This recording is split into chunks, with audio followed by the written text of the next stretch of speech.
Thank you. This is October 24th, 2022, 6:30. Calling the regular board meeting of the Board of Park District Commissioners for the Lake Bluff Park District. Welcome to everybody, and may I have a roll call, please? Commissioner Greenfield. Here. Commissioner Lane. Here. Commissioner Raymore. Here. Commissioner Reeder. Here. Commissioner Walsh. Here. Commissioner Weber. Here. President Bueller. Yes, here. Next, we have the approval for our agenda of this evening. I'll move to approve the agenda. Second. Okay. Any comments? Nothing? Roll call, please. Commissioner Greenfield. Yes. Commissioner Lane. Yes. Commissioner Raymore. Yes. Commissioner Reeder. Yes. Commissioner Walsh. Yes. Commissioner Weber. Yes. President Bueller. Yes. Next on our agenda is the statement of visitors. This is the opportunity for citizens to address the board regarding any items which are not included under unfinished or continuing business or new business or action items. There is a 3-minute time limit that's per citizen. After 30 minutes, statements by the public on the items which are not otherwise listed on the agenda. We will close the floor after that. I will say very quickly that we still have the portal open for emails that was there through the task force. As you'll see later in the agenda tonight, we're going to be talking about another email discussion from there. So if anyone would like to step up and make a statement of visitors, same information that we had before, we are, as a board, going to be listening to you. It's not a dialogue, unfortunately. It's not a chance to ask us questions of which we're going to answer at the time. We simply ask that you make your statement. We will be listening to what you will be talking to us about. Okay, so I see someone already standing, so please. Good evening, Kurt Wolford, Executive Director for the Lake County Stormwater Management Commission. I'd like to speak to you on behalf of our project that we've been working on since 2014 to remediate flood damages along Route 41. In January of 21, SMC contacted the Park District to seek voluntary participation as a governmental partner for our interjurisdictional drainage improvement project along US Route 41 in North Chicago. Our project will be increasing the sizes of pipes, culverts, drainage channels without causing negative downstream impacts. To avoid those downstream impacts, we need compensatory stormwater storage, which is different from detention requirements and which is different from compensatory wetland mitigation. As I have stated from the beginning, our project does not need any wetlands, and to clarify, our project does not need any detention. Earlier this year, I made the decision to modify our project scope to include a restrictor plate, knowing a decision from the Park District was still being considered, and a task force was established to develop several land use options for the Park District to consider. The task force reported this scope change in the March 8th, 2022 task force minutes. I also made the decision to remove the golf course from the current project phase. The funding we are receiving is critical for the region, and we've been working on this project in various phases. We've secured several commitments from a mix of local, state, and federal funding sources, and last week, on Wednesday, we received the FEMA grant agreement to perform our work upstream of the golf course. It does not include the golf course. There will be a restrictor plate installed, and until we can find the remaining 8 acre-feet of stormwater storage, that restrictor will remain in place. We are excited to be moving forward with this vital project to benefit the region. However, we are greatly concerned with false statements to the public that our project is illegal. To be clear, our project is legal, is possible, and a viable option. The decision to establish a wetland mitigation bank on the golf course for the Park District, that's their decision, your decision. The Army Corps of Engineers has provided important information to the Park District, but does not appear to be included in recent communications. I suggest you share this information with the public, which was discussed at the June 2nd, 2022 meeting with the Army Corps and members from this board, along with any additional documentation the Army Corps has provided, which was included on page 114 of the task force report. There is a legal path forward, but this is the Park District's decision. Your decisions should be made in the best interest of the Park District's long-term future, the community, and the residents. If the Lake Bluff Park District's answer is no, that is acceptable, as we need to move forward with our project for the benefit of the region. We look forward to receiving an official response in the near future. Thank you.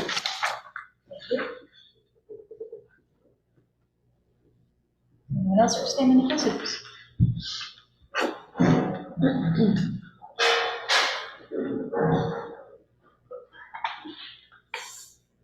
Hi, my name is Deb Fisher. I'm East Prospect in Lake Bluff. I live up there. And my question is just, not for your answer, but wondering whether you will be providing information about the costs of the exercise so far in exploring the wetlands and the golf course concept. So, thanks. Thank you. Anyone else for statement of visitors? Jeff, I'll turn to you. Anyone on Zoom who would like to participate? Thank you. All right, and so we will close that section of our agenda for this evening and go to verbal communication, starting with our staff report. Sure. We have quite a bit going on here with Park District as we're getting into our fall programming, our fall events, our after school and preschool programs have excellent enrollment at virtually at pre-pandemic numbers for those programs. We're going to have Jim touch a little bit more on those. And the events, we hosted a fantastic set of 3 different events on Friday night for the community. Just incredible number of residents showing up for those events, enjoying all the different activities. It was really great to see. Took a lot of good pictures. I know they're starting to post some of those on social media, so hopefully you get a chance to see those. And we'd like to thank President Beeler, who provided lunch for staff on Friday, knowing that it was a long day for staff working those events, so that was much appreciated. Thank you. In that vein, as far as staff is concerned, we're starting to do more. We've appointed this fund committee. It used to be fun and learning committee, but some of the learning involved whether it was retirement or other education on some of the other benefits and things like that are available, but those weren't as well attended as so we've kind of, after COVID, we're bringing it back and we're focusing on the fun activity, trying to kind of build up the employee morale, doing a number of things with a chili cook-off contest last week. First Park Maintenance had a pretty strong showing there. Good participation. We have a couple of other activities planned for the fall, and we're pretty excited about that. Just trying to get some more input from some of those employees and do some things to acknowledge anniversary dates, work anniversary dates, and birthdays and things like that, and just give them a little bit more recognition and try to boost the morale. It's been tough after COVID, and a number of things were kind of let go, and we're starting to bring those back now and trying to get that back on track. With that, I'm going to turn it over to Superintendent Lakeman and have him tell you a little bit of an update about what's going on with the events and programs.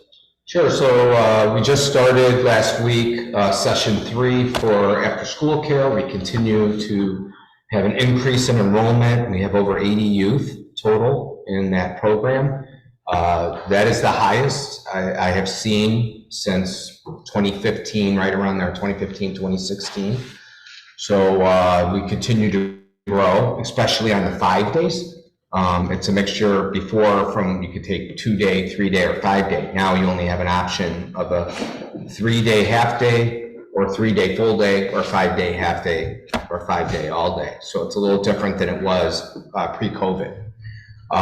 So that continues to grow. Preschool, we're at 124 preschoolers right now. That is almost at capacity. We can get about one or two. We can fit somewhere. We did hold our trunk or treat event this past Friday. I have to say that was an extremely large crowd. We're guessing around 350 to 400 people at that event. It was very hard to actually walk through the middle parking area. That's how jammed we were with kids and trick-or-treaters, and it was a great event. Afterwards, we held a movie in the park I'm still waiting to hear what those numbers are. Movie in the Park, we showed Transylvania. And then we had a dog costume party. So we had that in conjunction. We had 8 dogs that registered. We had about another 8 that came a little bit later, but it was a fun event. It was nice to see all the residents that attended that come to ARC. They're major users of the Park District, some are preschoolers. So it's nice to see that community here at the Park District. Any questions? I just have a question about the fitness, because we're seeing these numbers that compare September 2019, September 21, and September 22. So it's been growing from September 21, but it's still way down from 2019. Do you think that growth is going to continue? I mean, do you see the trend continuing to hopefully get back to those 2019 numbers? Yeah, I don't know how long it's going to take. This is definitely a national issue across, all the states with fitness centers. What we tried to do this time to show that report was to show pre-pandemic numbers, but also show what was going on last month and last year during that month. So that was new in the board report, so I'm glad that you pointed that out. We are trying different things to promote the fitness center, offering different discounts. Again, I think a lot of it is the home gyms that people invested in, the virtual gyms. They spent a lot of money, and a lot of that relies on a 12-month membership itself. On the Pelotons is a good example. They're not doing so well right now in their sales. So hopefully we'll see a trend November or December, because those are critical months for us. Is November, December, January is a big month, and February. I do see what we have noticed as a trend, people aren't buying annual memberships, whether it's the Netflix version that we started a few years ago, or it's the pay up front for the entire year. What we're seeing is people want to only invest in 3-month memberships. So Mark Montgomery, myself, Kate Christensen, Executive Beeler, we've been having some discussions. If that's the trend, then maybe instead of offering all these monthlies, we need to maybe cater to that group and find something that is really going to attract those individuals to come to the Park District. So that's our focus over the next, I would say, 30 days, is to figure out the 3-month so we can attract more folks. And I think we'll see an uptick with students. That we have seen. Even when the high school was closed for student-teacher conferences last week on Thursday, Friday, it was amazing during the early afternoon how many high schoolers were here using the fitness center. So that was a good sign that we saw last week. So are people that join the 3-month, like if they do a quarterly promo, are they extending or are they just leaving? Like they sign up for that and then they go away? A lot of them are college students. Okay.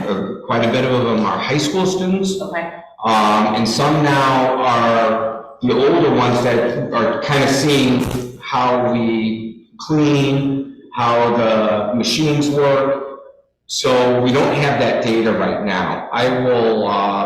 It was suggested by Commissioner Lane to send out another survey. So I think we need to do that sooner than later. And we also need to contact those, like you said, those 3 months to see if they're going to renew on an annual basis. So how does the renewal work? Is it automatic and their credit card is charged, or do they have to actually cancel it, or do they have to say, hey, I'd like another 3 months? They have to cancel it. They have to cancel it, okay. So it does auto renew. It auto renews. 3 month is auto renew? Auto renew. Yeah. So If they pay by credit card, Okay. If they pay with a check? then it doesn't auto renew. I see, interesting. Okay. Wait, I'm confused with that because like my sons were one of those that got the 3 months because they go to college and we just paid credit card. Did it auto renew? Did it start to keep It track? didn't start, it should have. Yeah. It should for sure. I would double check into Yeah, I that, asked but if it's it was just supposed for to. like one. Okay, yeah, auto renew I think would help that Right. Yes, you know, that people will just forget. Yeah. I will double check, I'm using that gym now. Yeah. but they're supposed to have that toggle on when you have an active membership, Okay, but I will double check on it. okay. So it's, overall, it's coming back, it seemed that, you know, these shorter term, commitments seem to be more popular. It's a little bit more per month, but they don't seem to mind paying that, versus committing to a year. It is, so, you know, pre-pandemic, the fitness member overall, total membership was between 900 and 1,000. It dropped down in that first year of the pandemic in 2020 to, something like 450. At the low point, and now we've worked our way up to close to 700 as we're working our way back. So it's, you know, Park District made a lot of progress, but again, it's kind of industry-wide, you know, in the fitness area, people just are still not quite that comfort level in working out inside. So just, you know, it's hard to say if the numbers will ever really come back, but we're definitely working on that and trying to get back to that level. Have you guys thought about doing like a student annual membership? Since that's kind of the target? Well, we do offer the students a discount, but we can offer a year membership. That would really cater to the high schoolers. The college students, not so much. We do offer specials for those college students when they come in 3 months, but we certainly can. Yeah. Just if that's the group that's doing the, you know, quarterly membership, maybe if it was just less, maybe they would, just an idea. Certainly. Still do it with their sport because they become later, yeah. Yes. So that's really, Noah, was there anything in park maintenance you wanted to do a brief update on? Not this time, no. Okay, yeah, they've been busy, you know, re-shingling South Beach shelter, they're gonna do the North Beach shelter soon, and of course busy with the fall cleanup in all the parks. One thing I forgot to mention too, earlier when we were talking about employees and kind of what we're doing for employees, we're encouraging continuing education and training. There's a lot of things offered through IPRA and IAPD for our employees. So an example, Jim next month will be going for the first time with me to the legal symposium offered by IAPD, and that's very, a lot of good information in that one. And then we've already started talking about who will be attending the IPRA conference in January, and I believe that's the last week of January. That's also open to the board members. So if any of the board members would like to, you know, hear about that, I'd be happy to talk with you, tell you a little bit more about the conference. If you want to go for the day, if you want to go for 3 days, or for certain, you know, workshops or pre-conference workshops that you're interested in attending, there's a lot of good information for commissioners as well as employees. So, that one is held in Chicago. That's at the Hyatt Regency in Chicago. So we'll be sending out a little bit more information about that as that registration is open and we get more information, but I just wanted to make you aware of that. And that's all we have for employee communication. Thank you. All right, any update from Peter? No? I don't think so right now. Okay. Next, we have Finance, Administration, and Future Planning Committee. Yep, we met in late September.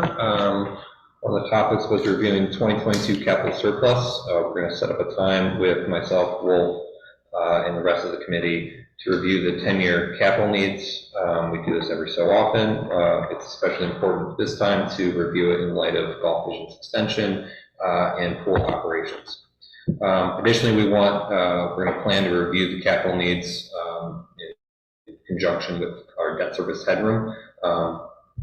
Twofold reason for that. One is we actually have more money now, which is always good, but also due to the rise in inflation, we actually do have a little bit more headroom there. You know, just provided that our budget expenses for 23 aren't rising in conjunction with that. All right, thank you. All right, next we have Parks and Beach Committee. We haven't met, but there was a meeting down in the Ravine hosted by Lavola. And it was an October meeting, if I have the terminology correct. But it germinated because of the coordination between the village, Lobola, the Park District, and community members who live near and around the ravine. What we'd like to do is to continue to follow up from there, especially because our ravine plan is very, very antiquated. So we'll bring that back to the Parks and Beach Committee for review the next time we meet, and be able to have that as part of our focus. And again, thanks to Lobola for the work that they do, and we'll continue to coordinate and work with them because of the services that they provide gratuitously and voluntarily to the Park District. Anything else on Parks and Beach? No? I would just say, to add to that, I just touched base with Cliff Miller, and he's interested in working with us on and updating that plan from 1995 for the ravine, so. Cool. I heard he was retired, so that's. He's mostly retired, but he agreed to come back and discuss doing an update to a plan, not a new plan, but an update. Yeah. Which would be marvelous. Facilities and Programs Committee.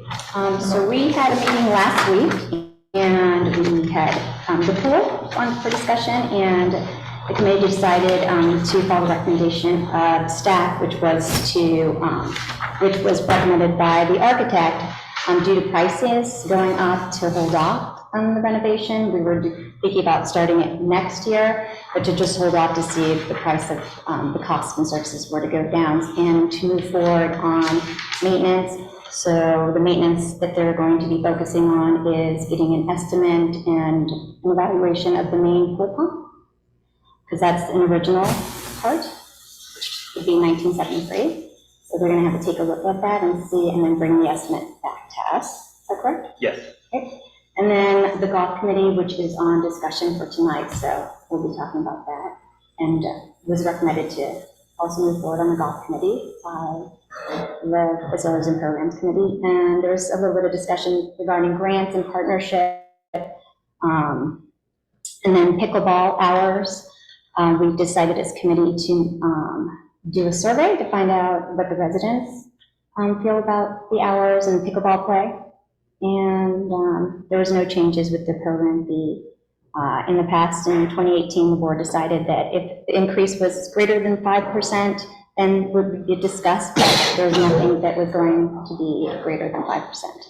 So, any other items? I think they also touched on the daily fee for pickleball. Oh, yes, there was an increase of $1. $1 for resident, and then the creation of a non-resident. So the residents pay $6 per visit, non-residents $8 per visit for a daily fee. Pickleball's getting really. Is that similar to other areas, fees, do you know? It's, I think more, I think a little bit lower, yeah. It's a little bit lower. Okay. And then the other thing we're talking about with pickleball was establishing hours for outdoor play. So that's one reason we're surveying our neighbors to see, because, yeah, sometimes we have some players starting awfully early, like 6:30 in the morning, and it's a pretty noisy sport if you live adjacent to the courts. So we might want to establish that. So we'll be bringing that, we'll do the survey and bring the findings back to the facility committee, and then there'll eventually probably be a recommendation to the full board. Was there kind of an audit of the pool done this year? Was there any more damage, do we know, to the structure itself that needs to be addressed, or are we just going to examine the main pump? So, very good question. So the one big improvement we did this year was that surge pit repair. So that was, we budgeted 40, we spent about $24,000 on that. And Michael was very happy, which Michael doesn't get happy very often. So, because that was one of the things that both the pool engineer and the pool architect that we were working with a year ago warned us against. If there's a failure of that structure, then we would be done for the summer.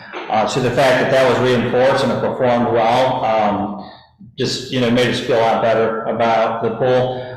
We had another $7,000 or $8,000 worth of repairs to the liner that was done this year, and that seems to be about, on par for what we're spending each year. That liner was put in 2015, so it's about 7 years. So the pump that Commissioner Lane mentioned earlier, it's the main pump. So in the older pool design, it's one big pump. New pools, it can be 6 or 8, separate pumps. So we need to keep that one pump working. If that was to fail, there could be a 3 or 4 month lead time if it failed, during the season we're down. So we're looking at that, worst case scenario on replacing that might be 25 to 35,000. Rebuilding it might be, 5,000. There's a company, pump company that we've worked with in the past. It has been rebuilt before. So Mike has already contacted them, scheduled to have them come out and to review that pump and to make a recommendation whether we rebuild or replace. So that might be kind of our one bigger expense. Otherwise, we don't see for next year, we don't see really we didn't have any more, major problems this year that would make us, want to budget and request, to do a bigger job. So I think right now the pump is kind of a big one. And liners are typically 10 years, right? It's 10 years at the recommended life. They can go longer. Our last liner was about 14 years. Yeah. And so this one, we're about 7 years in, but again, we've already had to start making repairs to this one. So we're also seeing some failures of seams and stuff. So That's normal. it will, we're gonna keep repairing this one and just, it's not, we're not recommending replacing it right now. That's about $250,000. Right, I know, that's a big one, yeah. And we did have we have less water loss, correct? So we dropped from about 8,000 gallons a day to about 5,000 to 6,000 gallons a day. So, 1,000 to 2,000 is kind of normal. That can happen just with balers getting in and out of water, evaporates, all that. So there's still probably 2,000 or 3,000 that may have been leaking due to the pipe, leaks in pipes underground, under the deck, and things of that nature, but it was improved with the surge pit. That's where a pretty big loss was happening, so that was a big improvement, and there's nothing really that's alarming right now that we feel is, we can't get through another season the way it is. I have to say, as commissioners, when we hear something to the tune of 5,000 gallons a day, we all kind of get a smirk on our faces to how come we're not waterlogged here in the park district. But Mike has been doing this for so long, he knows the pool so well, really using his reference points as to what needs addressing and what he's able to take a look at is really phenomenal. So it's good that we're done with 3,000 gallons a day. Yeah, and there is a lift station, beside the pool there underground that takes, that upstream excess water away from, that area. Yeah. Well, I know we're making the village very happy with the high water bills. I'm not sure that our cooperation with our village should necessarily be that strong.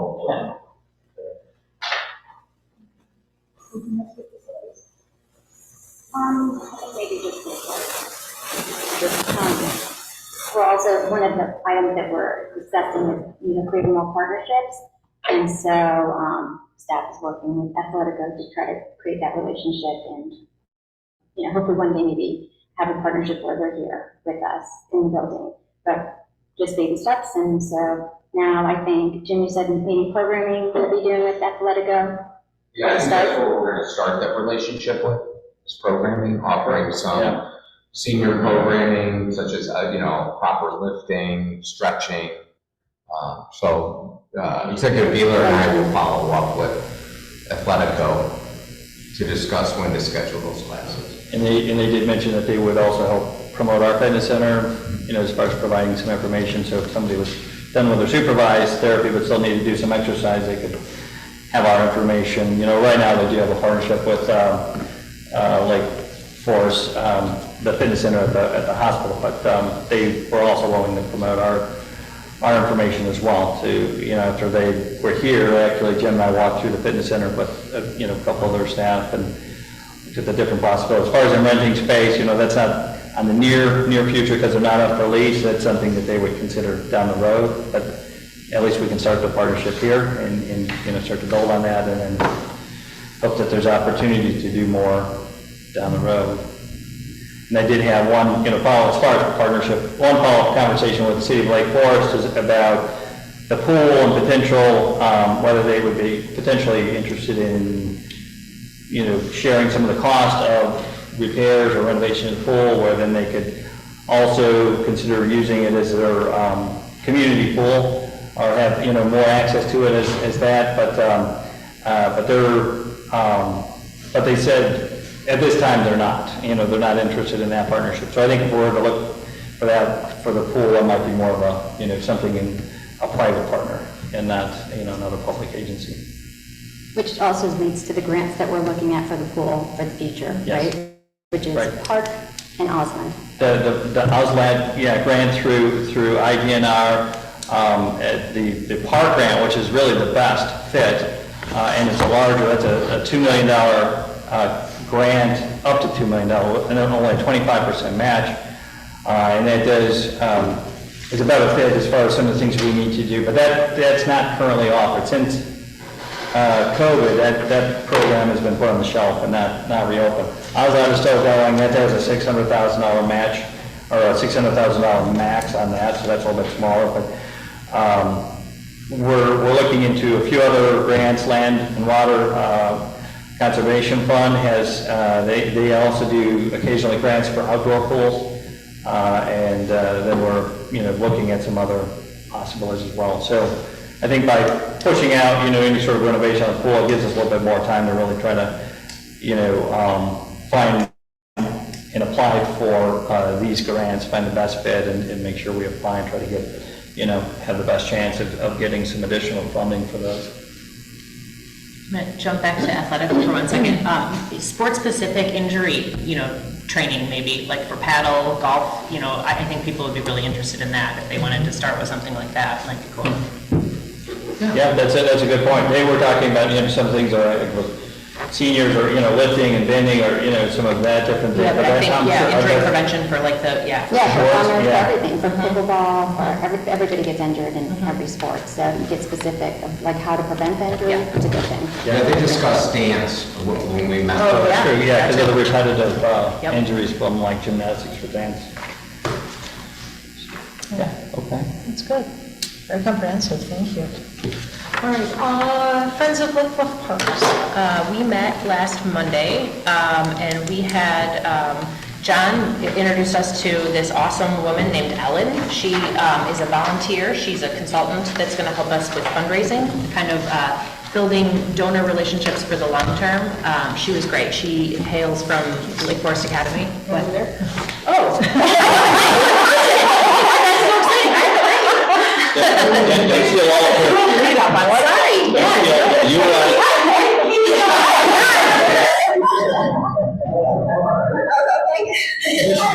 was on Zoom for the friends meeting, so she wasn't in the room. I was in the room and I had no camera because I was, that's so funny. Ellen can finish filling in the blanks about it. For sure. So the other stuff that we talked about, thank you, Ellen, was doing a dedication for the Sheila Thompson bench, trying to figure out a plan for that, something like that. And then beach improvements, we did go ahead and vote to replace the 5 grills. I think the cost was $32 I wrote down, to replace the 5 grills and the footing around them. So I think that was the major stuff. Yeah, I think it was a little bit more than, I think that was just for the grills and the concrete was. Oh, it was the grills. The pads. Okay. Yeah. It was around 5,000. Okay, total, okay. Great, thank you.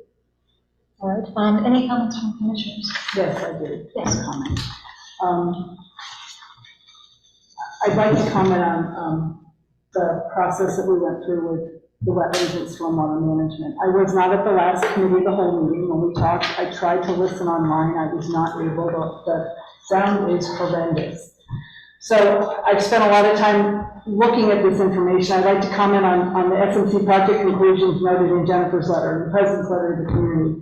Regarding this statement, there is no legal pathway by which SMC can use government funds to create wetlands on the Park District property, which could then be sold as wetland credits for Park District profits.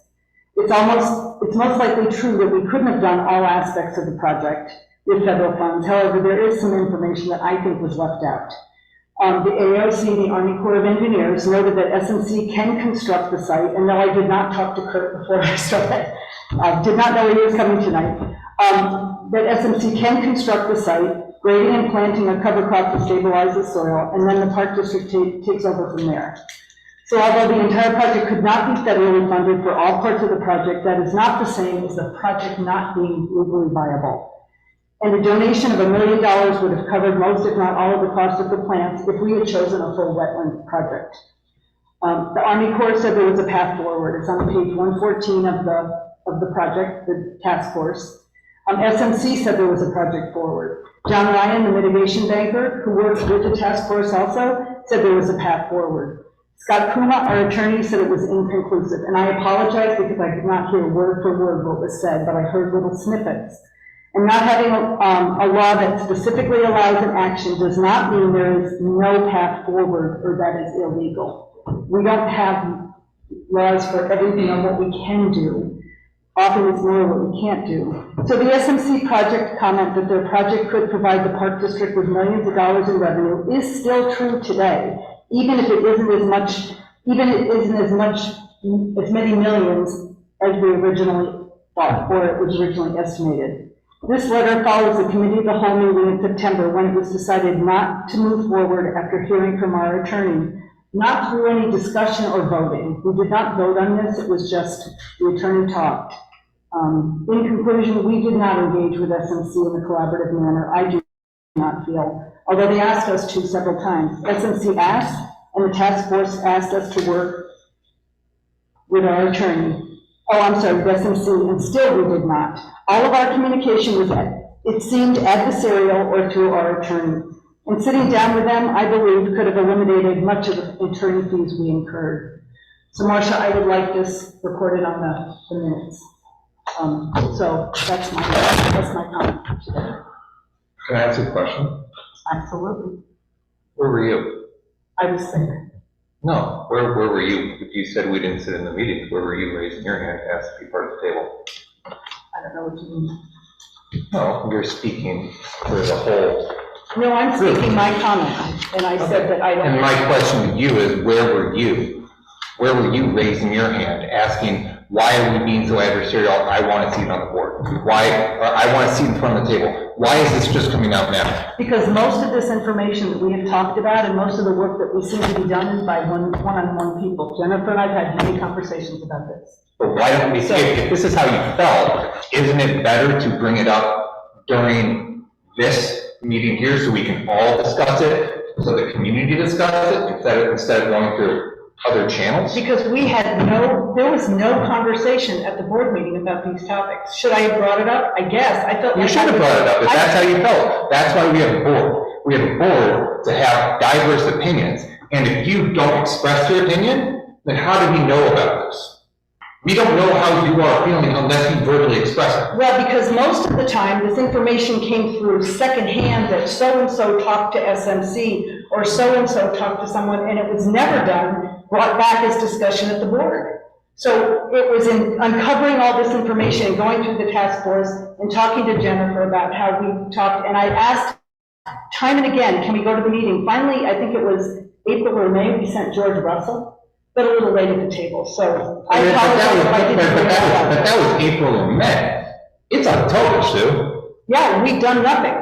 You had plenty of time to raise your hand and say, I want to be a part of this, and yet you sat idly by and did nothing.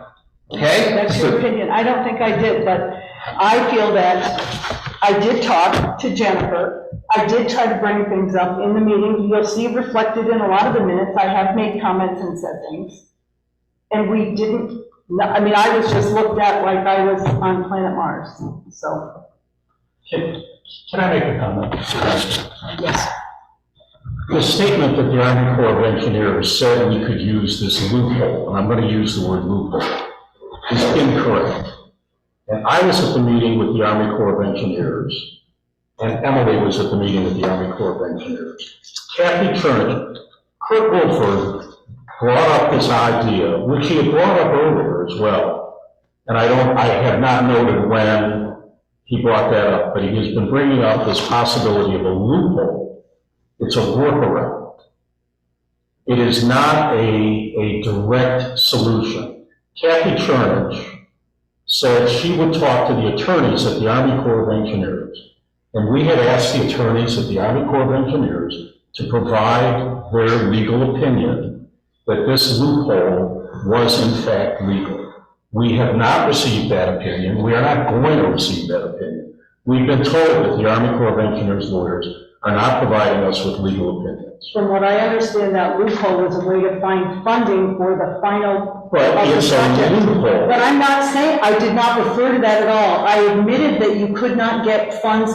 Forget the loophole. I did not refer to that at all. What I'm saying is yes, and. No, but that's what you're saying is the legal way forward. No, I am not. Is a loophole. No, I am not. I am saying that you couldn't get all of it paid for, but you can get all of the preparation of the land done and put a cover crop on, and then the finish would have to be another fund. And that we do not have, and Scott Puma, please correct me if I'm wrong, we do not have a precedent or any legal opinion that we can rely on to say that that workaround, that loophole is legal. And if it's not legal, then we would be responsible for paying money back to FEMA or whatever the granting organization is for the cost of doing that digging.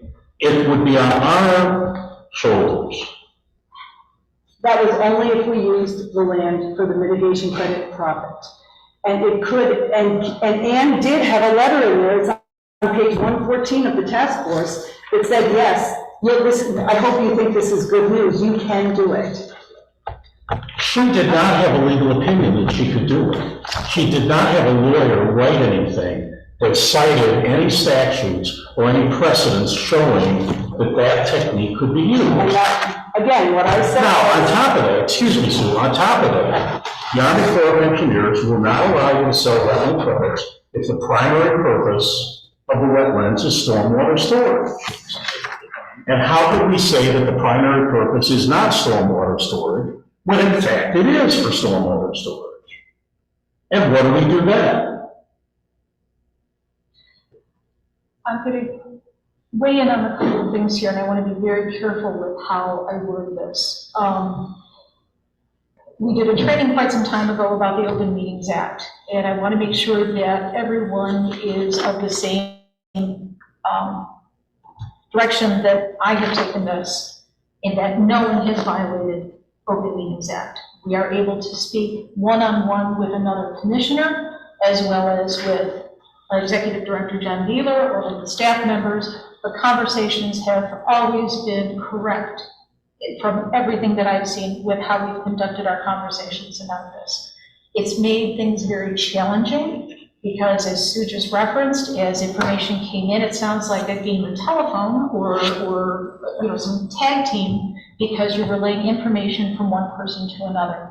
But we were careful with all of our discussions throughout this that there were no more than 2 commissioners on with any conversations with anyone germane to this, which included conversations with SMC, which included conversations with U.S. Army Corps of Engineers, which included conversations with any of the civil engineers or the groups that were giving us information throughout the way. The words legal and illegal, I think to me have a slightly different meaning, and I'm looking at Scott Como over here. So I don't want to bandy those words around, because legal and illegal are 2 different things. And we've been looking to legal counsel throughout this whole thing to give us opinions and guidance as to how we have to conduct ourselves, because we are not a private entity. We're representing a community, and we can't make risky decisions along the way. From everything that I have observed throughout this, there have been constant communications that have included SMC or have been with SMC, either through the task force or by John Wheeler directly reaching out, or even to the point where we had to FOIA information from SMC because we didn't get information about a FEMA grant. I believe that we did everything we needed to throughout this process to make sure that we were trying to get the correct information, but also work with SMC as best as possible. I know that was out there by the task force as to, you need to go to SMC to propose something, but SMC obviously has a project that they have to address. They've got their stormwater storage issue that they have to find some sort of funding and deal with. And we were one of the possible solutions, but they're still continuing to work on this project. It's not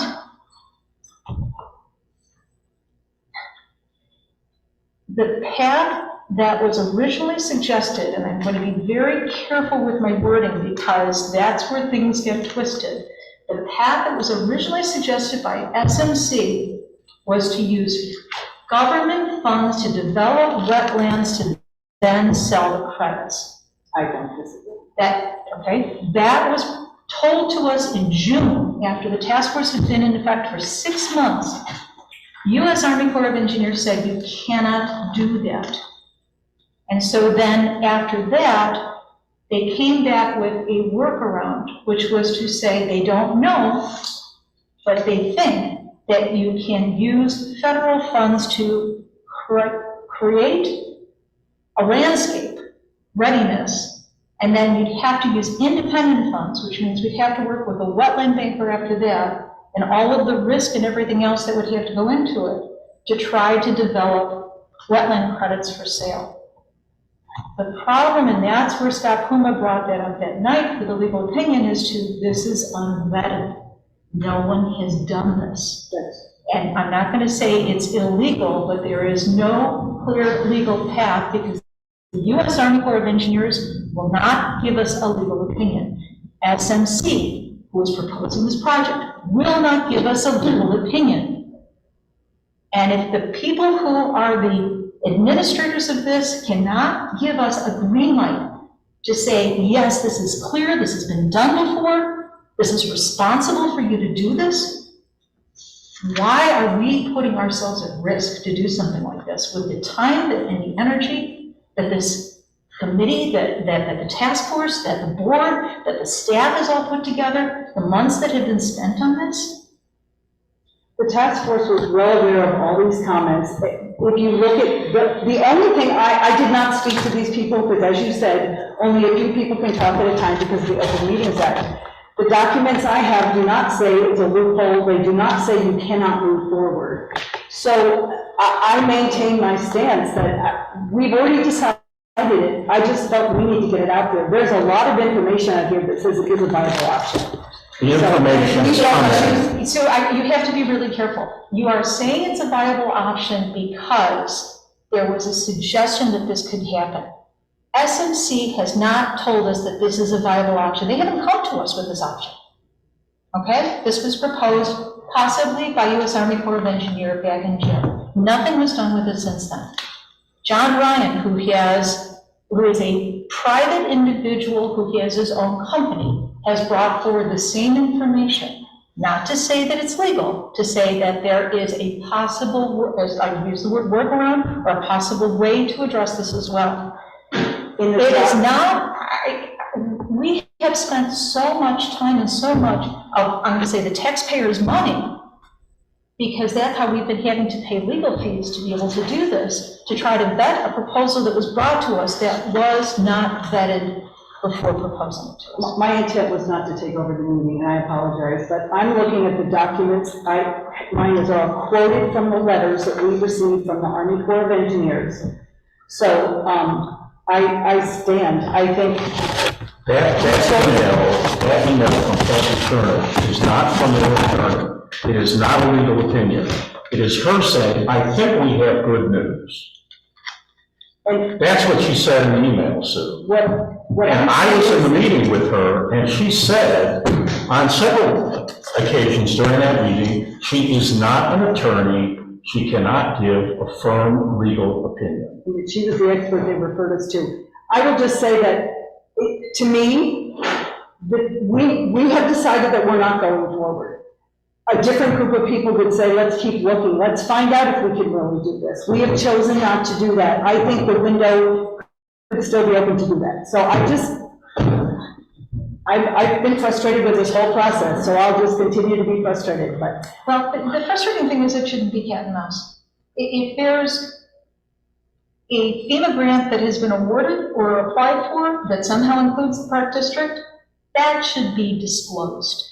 They We couldn't shouldn't put us have on to their ask. grant if they didn't have that non-binding letter that they asked for. Like No, I no, said, no, this see, is let's not- go back to that, because a non-binding letter means that you are in support of something that was not told to us as to what it was going to be. I am a strong advocate of partnerships, I'm a strong advocate of disclosure, I am a strong advocate of partnerships and level playing fields. But I don't believe that there has been as much information going back and forward as there should be. Task force asks SNC time and time again. If SNC wants to work with us instead of making, they know how to contact, I know John Wheeler has reached out multiple times. Okay, attending their meetings is not the way to communicate. It is having a conversation from executive director to executive director. And Scott, I don't know if there's anything else from a legal standpoint that you need to add to this, but. The only thing I'd say is I'm not seeing anything on 114 that says that, of the task force report. And so maybe somebody has the page wrong, Yeah, maybe. but that's not what 114 of the task force report It's a letter says. from Ann, from the Army Corps of Engineers. There's no letter. Well, there's two different number sequences. One is a computer one and one is a page one, so I'll get you that number. Okay. I'm looking at the one in the lower left, the fourth page. Yeah, maybe. So there's a different one online. That might Maybe be- the same one, but the lettering might, the numbering might be a little bit different online, I'm not sure. Yeah, I just have the hard copy. Then I think the only other thing I would say is that. Scott, I'm sorry, could you speak? Yeah, I'll speak, I'm sorry, it was just, the correspondence from the Army Corps' representative and who it was referred to, isn't definitive and still leaves the question open as to who's gonna fund the creation of the bank. So itself, it's pretty clear that money can be used to create the bank, federal money. That's not a question, that's not an open question, it's closed. So somebody had to come up with the money to create the bank, and that's still out there. Plus, there was time where you were considering state money and time where you're considering federal money, and that hasn't been exactly out there for you guys, as far as I can tell, because we have different funding sources. So at this point, I'm standing in what I said previously and what the Army Corps has relayed here. There is no opinion that has been given that this can all work and that how this is going to be funded. There's no roadmap, start to finish, as to how this is going to work that I've seen. And if you've got it, or if it's been put out in little pieces to you, somebody needs to put it all together, because you don't have it. And I think that's where we circle back Right. to say, if I would think it would be incumbent on the entity that's proposing a project to give us the clear path to be able to do this so that it is legal, it is viable, and it is financially productive for all parties involved. This process was an inverse, and that we had to, we had to suss out information. And we had a phenomenal task force that did an amazing amount of work to do that, but there were. And at the end of the day, the task force said, ask the public what they want and try to make it happen. And we chose not to, and that's our choice. But I don't, to say it's not legally viable, you can say it's unknown, you can say whatever, but it really sends a really strong message, I think, the way it's worded, that is pretty damning to others. So, I'm sorry, could you clarify that? You said a lot of words there, and it seemed like a word salad. I'm not quite sure what point you're trying to make. well, I personally don't think, I think it's disrespectful of stormwater management. I think it's disrespectful of the people, the task force people. If you talk to them individually, they're not going to say it public. They thought, keep going, keep going. We chose not Not all of them to, said that. but I feel like we found a legal, That's not true, Sue. we found a legal Not all of them excuse said rather than Sue, that is. coming to a decision.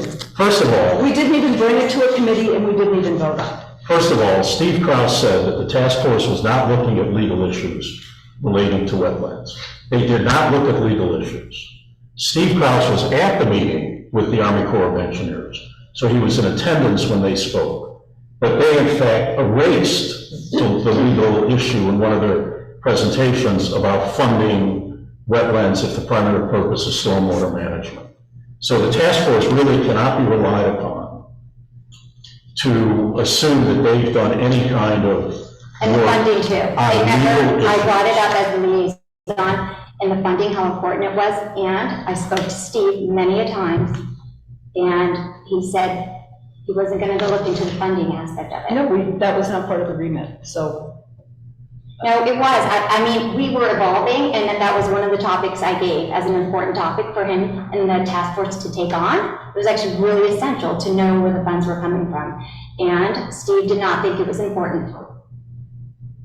And the reason we If didn't a vote on private- anything is there's no clear, path, no clear thing to vote on. There's nothing that was, given that's, oh, vote yes or no on this, because it's just a mess. If as a private individual, you want to go and you want to look for a loophole for some project that you want to do or whatever, then you take the risk, you make the decision, you use that workaround or loophole. As a public agency, we can't do that. We cannot put the public, we cannot put $3 million of the public money at risk on some loophole. We retain Ansel Blank as our legal advisors, and we have Scott Puma involved in this work. And to my mind, if they don't come back and say, there is a clear path here, there is precedent, there are statutes, this is something you can do, then we cannot gamble with the public's money. And that's what it is, it's gambling with the public's money. But I respect your opinion. The decision's made. I just wanted to, I personally think that we could have done a little bit different. I want to say that I think we did an excellent job, as much as we could, with what the staff did an excellent job, so thank you. Thank you, John Beeler. Thank you, Will. Thank you, Jim. Thank you, Noah. Thank you, Board of Commissioners. Thank you, Task Force. I think we did a really good job. I think there was an awful lot of work done and a lot of really good work done. There was a lot of people that spent a lot of hours on this project. Don't disagree.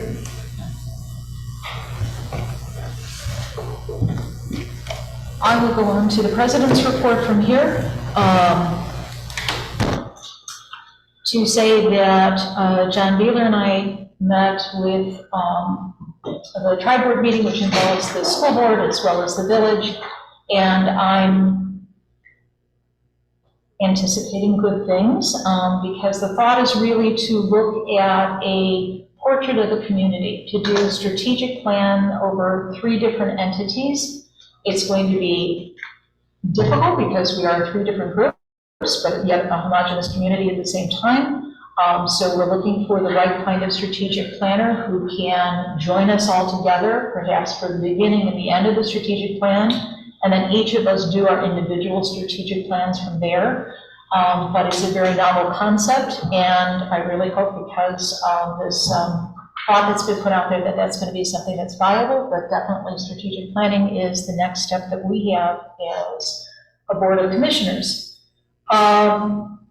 The other thing I did want to comment on as well is, do you guys ever get tired of us saying thank you to you? I was really educated with the last Parks and, no, I'll say it again then, no, thank you. I was educated with the last facilities and committee meeting because I did not realize that our pool, our beach, we employ 80% from the Lake Bluff Park District.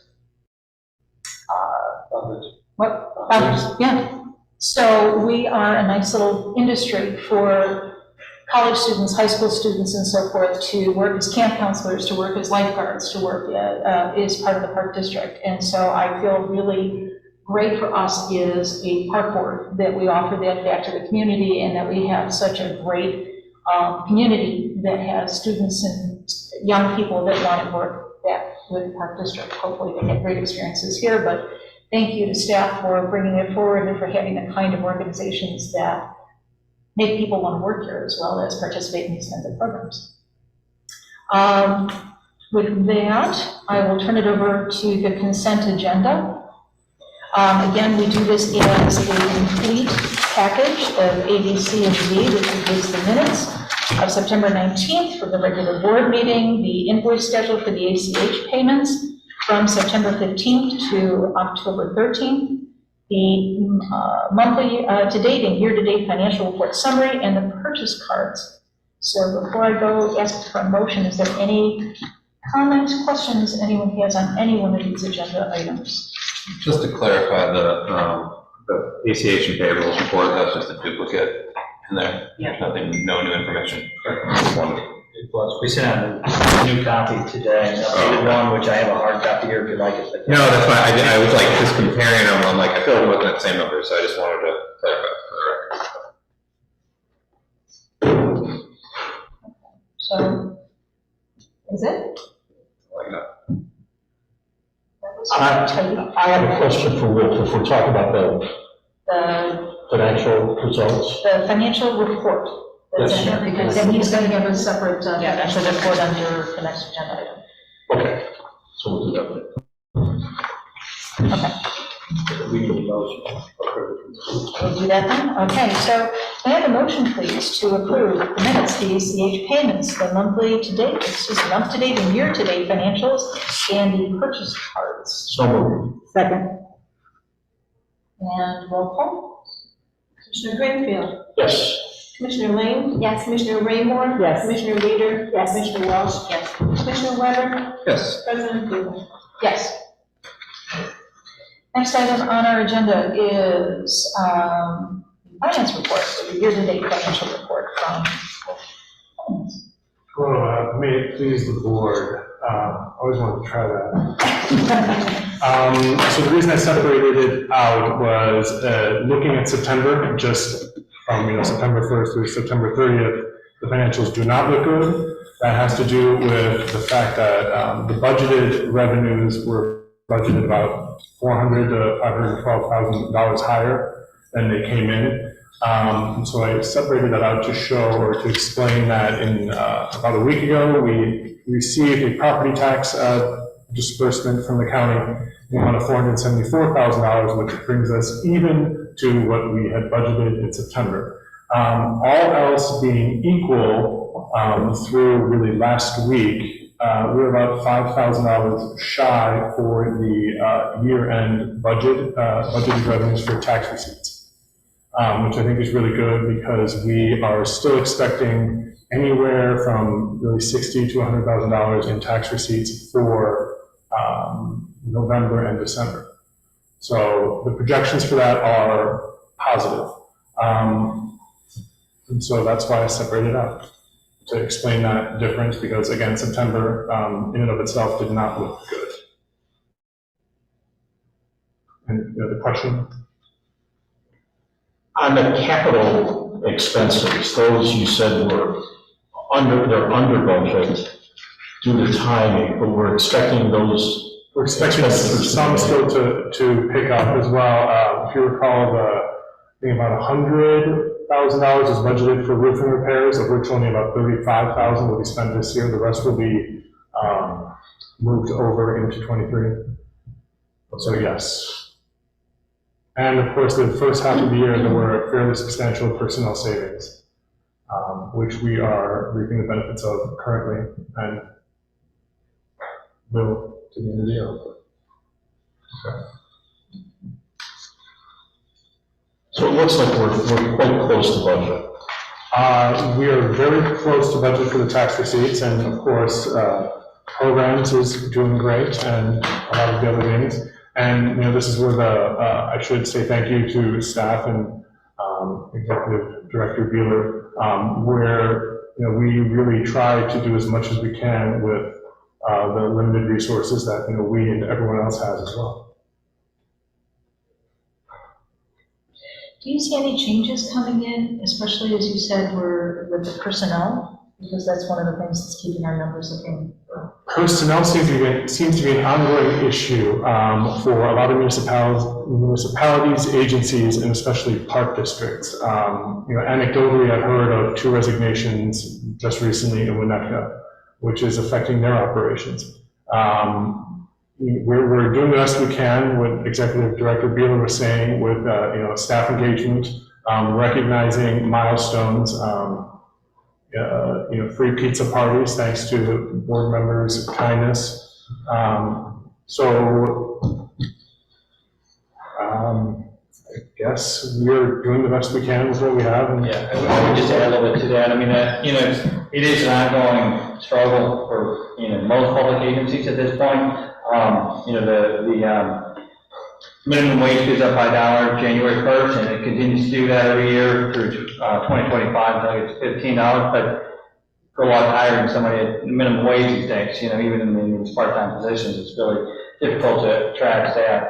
I've had conversations with our HR generalist, Tina, on several occasions, and we are talking about, we're not trying to get staff pay, in especially these critical positions such as the afternoon, the after-school program, preschool, to where we're getting closer to the midpoint of the range, for what's paid in the industry. We've been below that.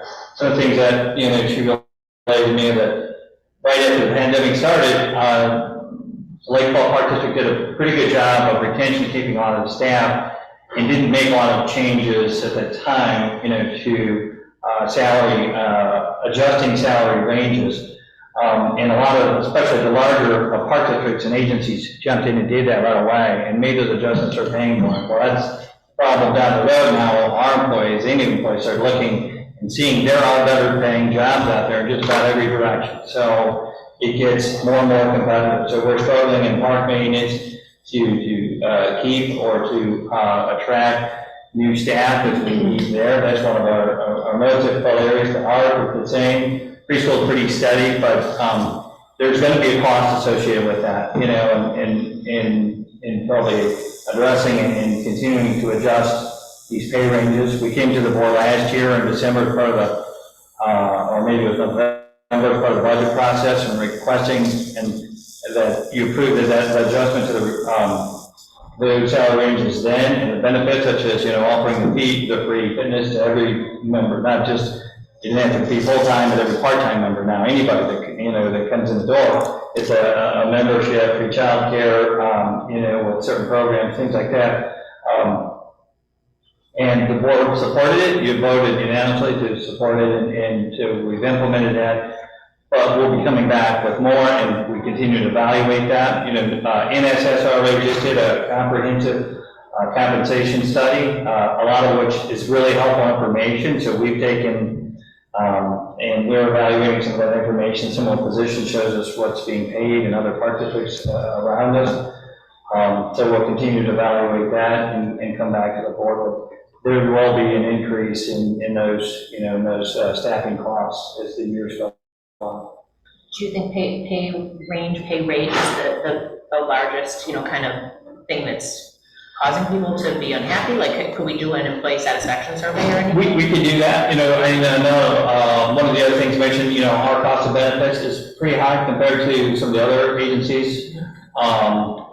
So that 22% that employees are paying, for their share, is higher than some other public agencies. So I know that was, cited with one recent employee that's taken a job for a village, not like Bluff, but for another village. It's both higher pay and, lower cost of benefits. So we could, but we could certainly do that. I think it's a good idea, to do that and to take a look and make sure that we're addressing those concerns. And get ideas for, the fun stuff and other things too, That's a great idea. Yeah, that's a good idea. We'll do that. It seems to me we have to start looking at the fees that we're charging as well, because, at your committee meeting, Emily, last week, the Facilities and Programs Committee, when you came and said the pool is 35%, expenses are 35% up from 8 months ago? Yeah, that's the architect. Something like that. For the construction, it's about 35% increase. You've got the increased employee expenses. We have all the other capital expenses that must be going up dramatically. And the taxes were limited as to how high we can raise taxes relative to the cost of living. So we're limited to a 5% increase, which ain't gonna cover it. So it's a good point, but staff does continue to evaluate that and does that now during the budget process, and they have, it was just touched on, and I think maybe it was off the meeting before we got to that point, in the facilities meeting, but that is one of the things that, that previous boards have said, they used to look at all of those fees, so if we're doing you could do a 15% increase on, certain programs, and that ends up being, $12. But, so what the board in the past said, that was too granular. We don't want to know about every one of these, program increases. If it's substantial and it's, and this is a larger, 15 or 20% increase on, say, your annual preschool program, and that's over $1,000, well, that's substantial, we'd like to talk about. But if it's not, we'd like to have to evaluate it, implement that, and use that as a way to try to keep up with, with an increase in providing. So that's what we're doing. There are several smaller increases that will be implemented as part of the, as part of the new budget that's being, evaluated by staff right now and proposed.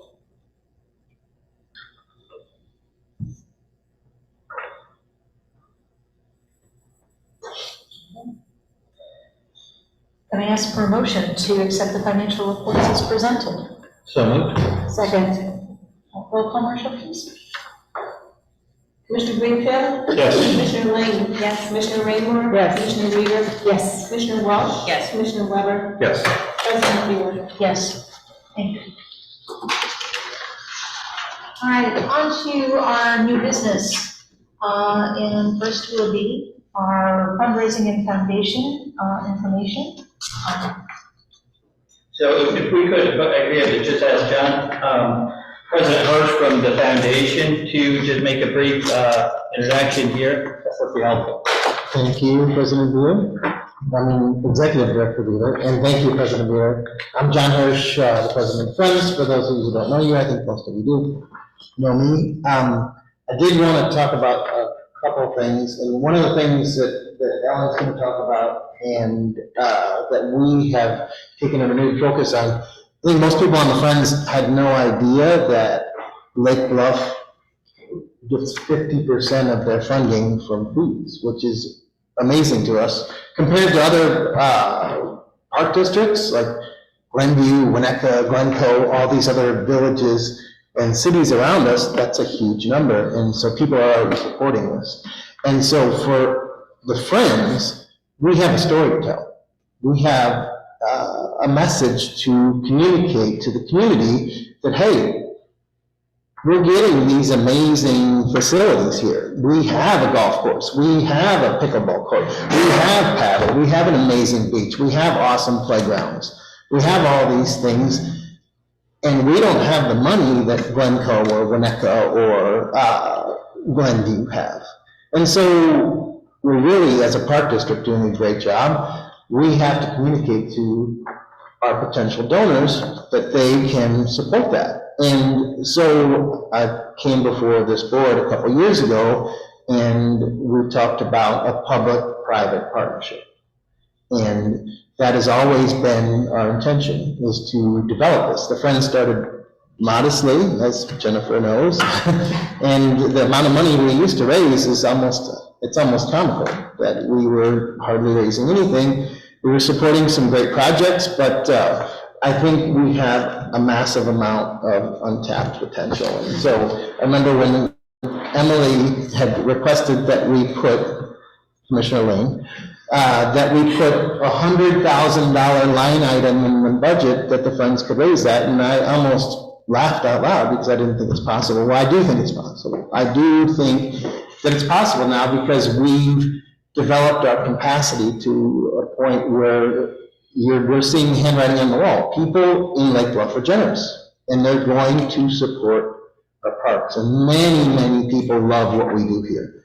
You know, whether it's golf, whether it's paddle, whether it's pickleball, whether it's the beach, many, many people are willing to support it. So what I wanted to say is we've had a real special events focus to this point, where we're focusing on having things like the color run and other events. We used to support the criterium and, you know, raising money for pickleball, for having tournaments and stuff like that. Well, we want to broaden our base. The special events are great for getting donors in the door, but moving them to really supporting the legacy of the park district is what we want to do. And we were so fortunate to have Ellen volunteer. So Jennifer Beer, President Beer, introduced me to Ellen and said, could you sit down and have a conversation with her?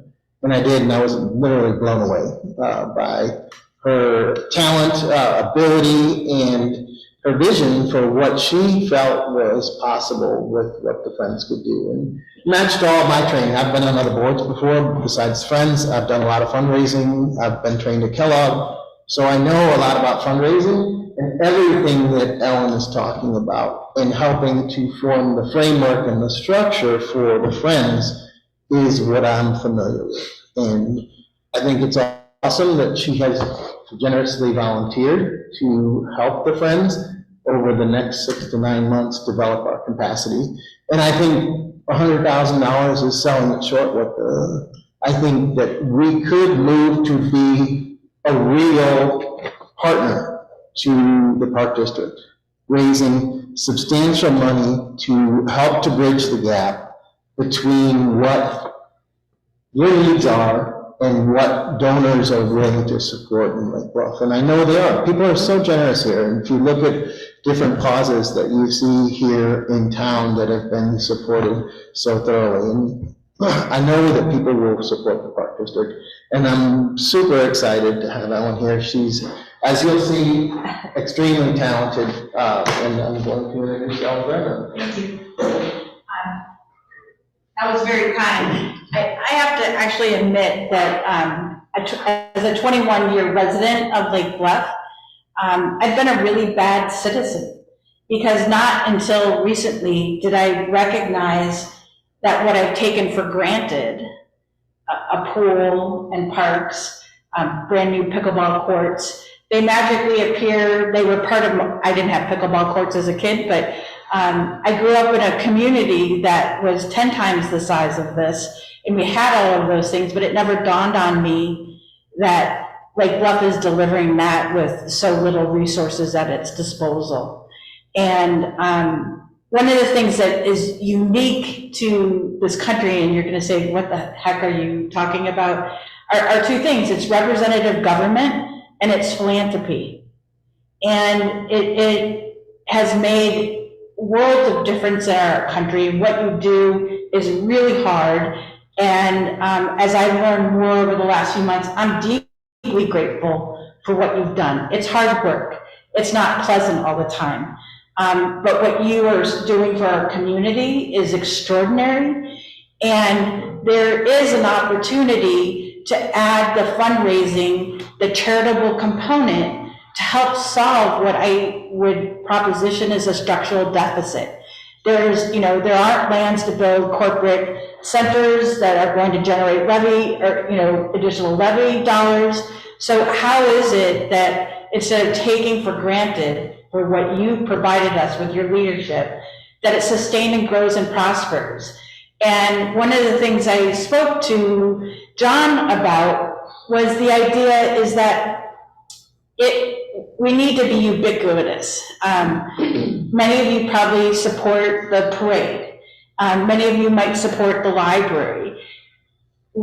This is one of the few organizations in Lake Bluff where it's a cradle to grave service.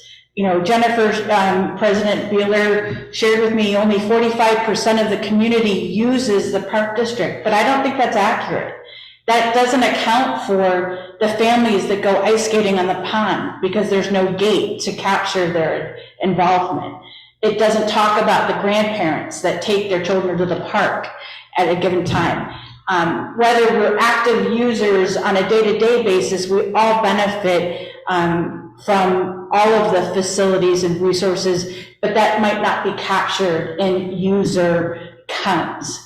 And it's a cradle-to-grave organization. And one of the things that I spoke with John about is that you need to bring people into this conversation. We need to take people like me who've taken it for granted and tell the story and have a shared story. It has to be the story that you're telling matches the story that the Friends is telling. And if we build that common language, I think it makes a very persuasive case for people who are charitably inclined to join us. And that might be a $50 contribution, but it might be a $10,000 contribution. And if you would permit me, I'd like to draw out a little bit about what the philanthropic continuum looks like and how we might go about building that. Is that okay? One of the things is people see special events as a really big thing, and excuse my absence of drawing and writing skills, but it's the entry point. It's the on-ramp to philanthropy, and sometimes people come because their friends said come along and go for a run. They're not associating it with the mission of the park district. And so when you deliver these programs, the whole point is how do we get them to take the next step in supporting the park districts and the Friends. And then you go to restricted giving. And that might be, well, I love pickleball. I'm fanatical about it. And I want, really good nets that don't fall down in the gym. And so I'm willing to give money to that. That's an easy decision for me to make. But that's a one-time, maybe every 5-year contribution. But what you really want from me is to give an annual gift. And that's annual giving. And annual giving is where you create an almost, in some ways, the habit, someone endorsing the organization on an annual basis saying, you mean something to me. And if we collectively embrace those people who join us and give that type of support, whether it be $50 or $10,000, if we embrace them, that can almost in essence be an annuity. Because once you acquire or bring someone into the family and you treat them well, oftentimes they stay with you over decades if you treat them properly. Their circumstances might change, but you bring new people in and you might lose some people, they might move away, but that, you're building your family and your community there. And that's where if you've done well, our common language makes it very easy for someone to say, I'd like to give support here. And if they've been with us for 5, maybe 2, 3, 5, 10 years, then we might be able to ask them for a major gift. You've got the looming cost of the beach ahead of you. And that's a really unique project, and it's going to appeal to some people and not others. But I think it's something that we all hold dear about Lake Bluff. And then what you have are major gifts. And it's something that you have maybe mini campaigns for, where someone makes a commitment to give X over 5 years. And that helps you meet that goal. And so you bring people in, maybe they focus on something that's near and dear to the heart with restricted giving, and you say, be a part of their family on an annual basis, join us, and they stay with you for a long time, and then you can say, hey, we've got a really special project that we can't get done with tax dollars. Can you help us? And then you can secure major gifts. But then at the end of the day, you've all heard the stories of the janitor who left $250,000 to a school because it changed that person's life. It was their community. Is that you have legacy gifts.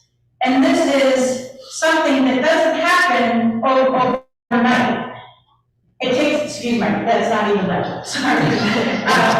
Legacy gifts, if you've done the work of bringing them along, then they know that you're a good steward of maybe the most precious, the last amount of the capital that they have in their lives. It often will come through a bequest provision. But we want to be able to put individuals on the path, and so we work in these two parts of unique aspects of our country, democracy, and all the, hard work that you do, and philanthropy, and bring that together. I think we can move people along that continuum to make a legacy like Mr. Blair did with this pool that I've taken for granted and didn't realize that you are struggling to find $250,000 to put a new liner in there.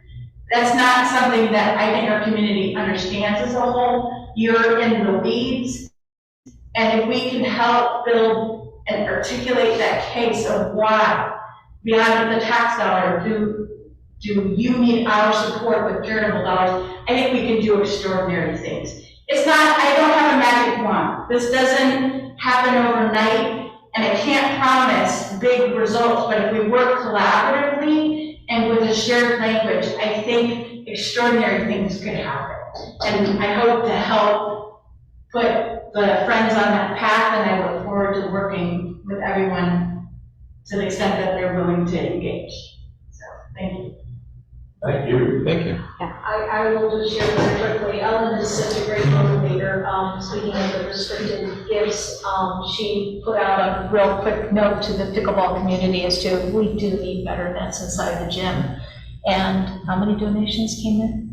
We're somewhere, I think, around 15 or 16, $800 or $850 towards a $1,400 goal. So she's got a great connection within the community and a great ability to be able to practice exactly what she's speaking on this. I met with Ellen sometime over the summer. We had a little brunch at Levels, and she started to map this out. So I'm so glad that she had the connection with John, because this is really the vision that the Friends, I think, had wanted to have for quite some time, and you have great people in place on your board, and then putting this into action this way.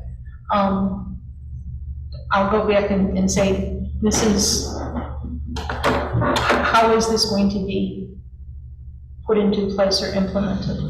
What's the So just to understand, Ellen is volunteer, so we're not paying her.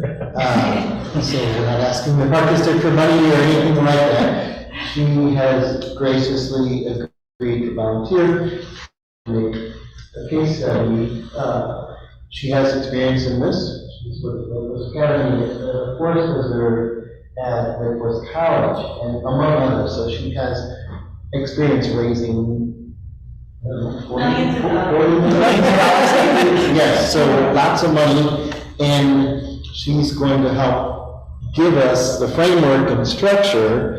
I'm a business owner, I'm a salesperson, I have fundraising trainer, but I don't have the framework that Ellen's providing us. And so she's going to help basically create the skeleton and be able to help us implement it and train the board and get people up to speed and help us to recruit board members and evaluate board members that we're adding.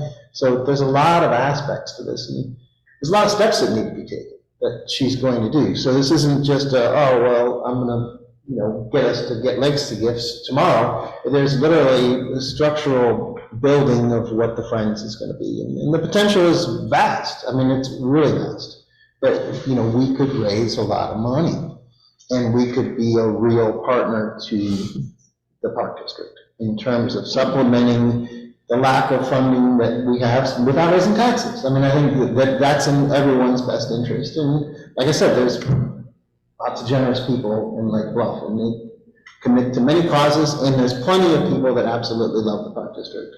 And we don't have common language, as Ellen spoke about. I think that we need to refine our message a little bit. We need to communicate the needs. We need to sell a vision. There's a lot of things that we need to do, and Ellen is going to help us over the next 6 to 9 months to do just that, and implement a framework, build our board, and so that we can continue year after year to start to get the people who come to our special events, who come to Sunrise Rocks and say, here's $150, to take those people and move them to restricting giving. Maybe they like golf, maybe they like paddle, maybe they like pickle, maybe they're gonna be willing to give a little bit more, maybe they're gonna be willing to give it on an annual basis, maybe they're willing to make a large gift.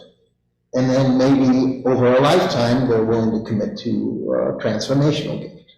And that's really what we're focused on, is building that infrastructure so we can get there, that we can be here. Because I personally love the Park District. I love what this organization is about. That's why I do this as a volunteer. That's why I don't want to be sitting in your seats. I want to be sitting in my seat because it's what I'm good at and it's what I'm passionate about. And Ellen is the same way. And I think you asked, we have to start with X's and O's. Really, the foundation is key. It's as little as putting an advertisement in the program guide about if you love us, make an annual gift to the friends. It's as simple as putting that same information at each of the desk areas in the fitness center and at the front desk with envelopes that someone can take to put an envelope in. It is creating an opportunity for someone to give appreciated stock when that wasn't even on the radar or given as an option, because that might be the best way for someone to make a contribution. And it puts the Park District and the Friends on par with many of the other charities. You want to be paralleling what they're doing to build, oh wow, this looks like giving to my alma mater, or this looks like giving to this charity. It's putting a little add-in if you want to let the playing continue long into the future, consider a request provision. Will you let us know? Here's the language on the Friends website, so they can include that in there. You give them the language, so they can include a request provision. So those are really basic elementary steps, but they're foundational. So those are the sorts of things, and then there's a lot of things between that and legacy gifts, but we have to start with some of the X's and O's. But we're gonna do it, and so this is our next push. So we raised quite a bit of money last year through a number of different ways, but I think this is going to be transformational. So I appreciate you hearing us out, and we're going to be looking for you to support us in how we communicate and with the public, and maybe even in some of our initiatives that we end up taking on in terms of trying to raise the money. But we're looking forward to partnering with all of you and making Lake Bluff the great place it is to live that we all love, and that's why we're here. So. I'm in. Thank you. Thank you very much. I'll ask you to stand up still though, John, because we have naming rights. Is that something we're going to talk about as well?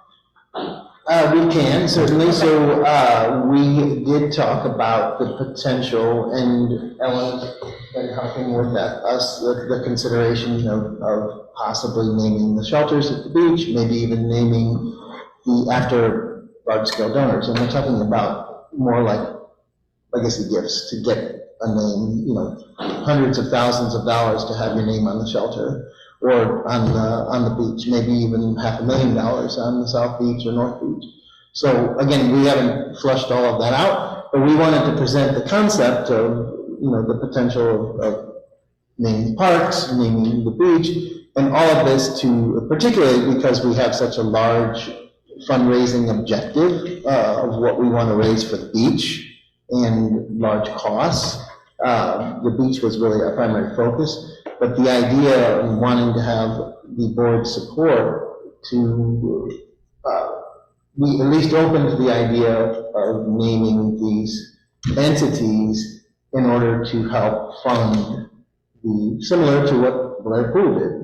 So he made a transformational gift and his name is still on our pool. I never even knew that, and I moved here in 1977, so I didn't know the name, but the reason behind the name.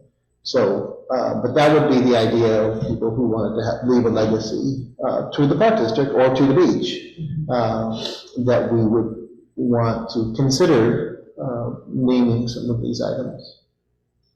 Now, are you also thinking about corporate giving? And is that going to be part of the strategy? It is, yes, no, absolutely. I think a lot of corporate giving takes the form, and correct me if I'm wrong, of sponsorship in events. Certainly, we're looking at not only corporate giving, we're looking at large-scale donors. We're also looking at more of an annual fund. There's a whole infrastructure to fundraising, so corporate would be one aspect of it, but it wouldn't be the only thing. So I think a lot of times where we can capture some of the corporate giving is in sponsorships to the events that we do. We also talked about the potential to have advertisement. I know there was some reluctance to that in previous boards. I don't know how people feel now, but the idea of having advertisements at some of our facilities, that would be another way to capture the corporate giving. We're also looking at grants and foundations, family foundations and other grants. So it's a whole strategy, and I don't want to get too much into the weeds but we're looking at more of a universal approach rather than, okay, well, we want to focus on this or that. It's, and using our board so that we don't just have 2 or 3 people doing all the work, but we have a board of 13, and each person specializes and is devoted to addressing one aspect, like someone doing corporate giving, someone focusing on family foundation, someone focusing on grants, someone focusing on events. That's really the objective of how we want to develop our board. Personally, I'd rather see like Hirsch Pavilion rather than like Wintrust Pavilion if we're renaming things. So I don't know, the naming rights for, like certain things like the beach or the, I don't know, that would seem weird to me. A family name. Yeah. You raise really important questions. It's really at your purview of what is possible or not possible. And I'll give one example that has been like the horror story, or the tale of woe, is when Northwestern looked to rename Dyke Stadium, I can't think of Ryan Field. Ryan Field. That was the compromise. People were up in arms. The Dyke family actually didn't have the resources or chose not to put funds back in it, but there was such a tradition that it was Dyke Stadium. People were offended that they would rename it. And it posed a really important question: is when you name something, not only do you have to raise the funds for the construction of whatever you're putting together, but you need to account for an endowment to care for that in perpetuity. And so if the $1 million for construction is what the Friends has committed to, there should be another dollar figure related to endowment if naming gifts are going to be a part of that.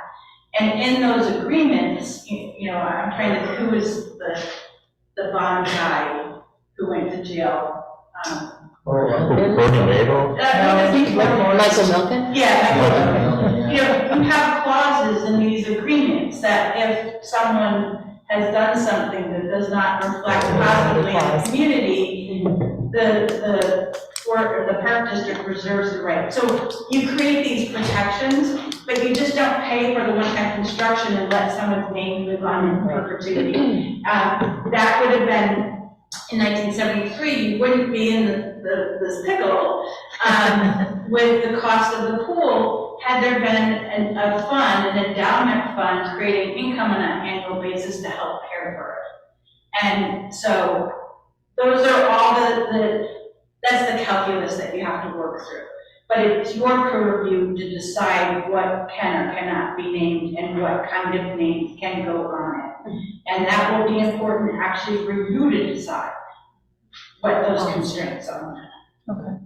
So at this point, we have it down as discussion, so this is really just to get a temperature from the board as to whether this is something, there's no imminent offer on the table, this is really just saying, whether the board is open to us pursuing and developing people who would be interested in making a large donation in order to, I mean, obviously the commitment would be to the lake, to the beach, but in order to make the large donation to have naming rights. So it would be part of it would give us more ammunition to have these discussions and to steward these donors to the point. And again, it's not going to happen. We wouldn't offer naming rights to someone in the second meeting. This is over a period of months, years of development to get them stewardship, to get them to the point where they're ready to make a legacy gift.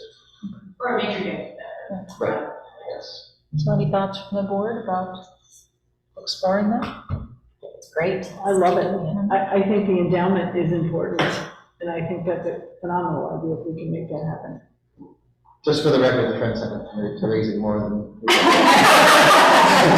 Not yet, at least. Let's develop the infrastructure first. And just as a point of reference is that the reason why I think there's a unique structure in place, that there are leadership from the Park District on the Friends Board, so that there is continuity between goals and mission, that they're part of the voting structure, because donors want to make certain that the Friends Board wouldn't go rogue and fund a pickleball tournament center on top of the golf course. That the Park District and the Friends move in lockstep together is really essential. But also, the Park District, if they were to receive a bequest provision, they can refuse that. I wouldn't suggest it, but if they wanted to create an endowment with those funds, as a municipality, there are rules against how those funds can be invested. And so those types of gifts you would like to be directed to the Friends, and that's an educational process to make certain that they can, you're not going to put them in private equity, you're going to be good fiduciary stewards, but there would be representatives like, Wolf and some people with financial acumen who are in the investment field running a finance and investment committee on behalf of the Friends. So those are the building blocks. You have to build it so that when we go and talk with Paul, and we want to say, would you consider a 5-year gift? Well, how are these funds going to be invested? You have those answers, so you have to build it before they will come, a little bit like. And John, you have the legal ability, not you, the Friends, the 501(c), you have the legal ability to hold that money and invest it Yes. as you see fit. Well, not necessarily as we see fit. Yeah. As per. Not Right. Our it can't fiduciary. go into the market. Right. It's limited to like government investments, I believe, like government T-bills and, no? The municipality, government entities are limited to buying government vehicles. Yeah. But a 501(c)(3) separate foundation can have its own finance and can go into the market. And that's what makes the beauty of having a Friends receiving those gifts. Because as a foundation with its own board, it can invest in the market in a way that a government agency cannot. Yeah, it's concurring. Correct, yes. But you need to make sure that your investment policy is pretty Yes. conservative. Exactly, and that's what I was speaking about, is that you want to build that structure, and be able to articulate how you will be good financial stewards, you won't take inappropriate risk, things of that nature. So no trips to Vegas, John. I don't know. I think Ellen just gave a wonderful donation in kind with all the work you offered to do, so thank you. Great, thank you. This type of training would be tens of thousands of dollars that she's offering. It's great. So it's an amazing gift to Lake Bluff, and we're fully prepared to take full advantage of it on the Friends Board. Thank you for listening. Terrific. Thank you, Thank you. Thank you, Thank you both. very much appreciated. This is something that, it's exciting now, and I think we're all seeing that this is a long-range vision, which is really good for all of us. This is the first step. So thank you very much. I would just add, it's gonna be a little bit of a commitment for the Park District. You know, we're working together, John and Ellen and I have been meeting, probably more than John would care to. I know his time is always limited as a volunteer, also pulling in Wolf and other staff at times, to try to help with Ellen with getting this framework started, this information. So it's a little bit of a commitment for us, but it seems like it's, you know, a great idea and a great direction. Well, we've got Nikki as a liaison between the two, and whatever we need, you know, you need from us as a board. Communications there, so, good. Thank you. Thank you very much. Thank you. Next one is our dedicated board email. I don't think I have anything in my packet yet, but, okay. Very quickly, it was a very helpful item to have during the time of the task force, to have the dedicated email portal so that communication that was received by the board was included in our packet. What we'd like to do as a board is establish an email as well so that people have the same information, availability, to input their information. So if they want to write an email, rather than writing it to John Wheeler, to any one of the board members, it would go again through this dedicated email portal so that they know that this is going to be included in our board packet. Okay, so I understand that Jeff has already got the email availability ready? Yeah, he has it set up in the event that it's approved by the board. We can pretty quickly implement it. Okay. And then again, those are shared with all board members, and then included in the, and be included in the packet as, you know, public record. Okay. Is there some way to, because a lot of people aren't going to know that email exists, and they're going to continue sending emails, will you have an automatic reply that says, if you want this to be public, to put it into this portal, or how will that work? Yeah, I don't know if that will be an automatic or that will be a manual reply, but we'll also have to advertise it. You know, the land use one started off a little bit slow, but once the word got around, it took off, and we received more than 100 submissions to that as the word, you know, got out there and people visited that land use site. So I think the same thing, if we put that, you know, on our homepage, and it's just an education process. We, you know, put that in our newsletter as we start out here and just bring awareness. I think that, you know, it'll get more and more use as time goes on. Do you have the email right now that you can say? Yes, what, Jeff, what was that email address again that you've set up? Is it just board@Lake Bluff Park District? Jeff? Yeah. Okay, so that's just board@lakebluffparkdistrict.org. But again, we haven't activated it, we were waiting for, you know, the approval from the board. Well, I think a lot of people that go to email the board or us individually will find it on the page with all of our things. So we could, you know, below our email, you can also have, or email the whole board, you know, and have it at the top of that, to email the whole board or, you know, here's individual commissioners. Good idea, good suggestion, it will be there as well. I'm thinking the homepage doesn't get more attention, everybody starts there. Right. But that page for sure, because that's the contact info for the board members. Right. And then, you know, we can just start to pull that right through social media or you know, our newsletter. And I think you should state something about it's going to be shared, because some people like to just share their opinions but don't want it shared with everybody. So maybe putting like a little. Like when you put a lot of use, this information, the submission will be used unless specifically asked not to. Yes. Because otherwise, we'll use the same. when people email us individually, or even all of us as a board, that's not necessarily something that they have stated that they want to have included as public information. So this is the way for people to be able to be included in the packet if they're not able to participate in any other way. Okay, That's great. all right, so may I have a motion, Sounds please? good. So moved. Second. Roll call, please, Marcia? Commissioner Greenfield. Yes. Commissioner Lane. Yes. Commissioner Raymore. Yes. Commissioner Reader. Yes. Commissioner Welch. Yes. Commissioner Weber. Yes. President Wheeler. Yes. Next on is our North Shore Water Reclamation Basin Project. So the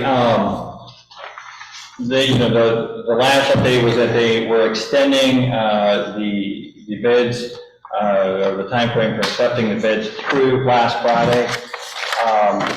And then they're still planning on awarding a bid at their, I think it's at this point, their early November board meeting, and then trying to get the project started in November yet of this year. So the timeframe is put back a little bit, but they are still trying to get started this year.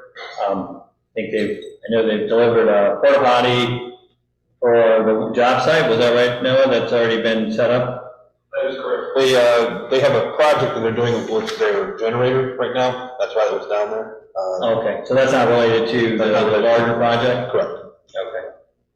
So that's, I guess I've not heard, I emailed them on Friday to see how the bids have come in and if they're still on track. I've not received a response yet, but I will share that with the board when I hear back from them. But that's, as far as we know, we're still planning to start this fall with the project. Okay. They talked about the timeline for reopening the beach. They still, I know in one of our last communications, they were still having the substantial completion date by Memorial Day, basically, of 2024, so that we could reopen. It was give or take within, like a week of Memorial Day of 24, so we could reopen at that time. Even if there was still a little bit of, landscaping or work on the building need to be done, at least the beach, South Beach could be reopened, so that's still the plan. The other thing we discussed is, again, a little better communication about the project for our residents.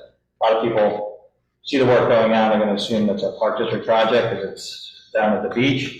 And in fact, it's village property that's owned by the village and leased, and the facility itself is run and operated by North Shore Water Reclamation District. So we want to make sure that, including a large signboard and just, there's a lot of communication going out to the residents, keep them apprised of the, the schedule of the project and, what's going to kind of, affect the operation of the beach. It's going to be very disruptive next year, there's no doubt about it. So is the village, then they're going to do the timelines, it's their property? And No, then it's gonna the pop North up Shore this? Water Reclamation is doing it. It's their project and their facility. So they'll be doing it, but in.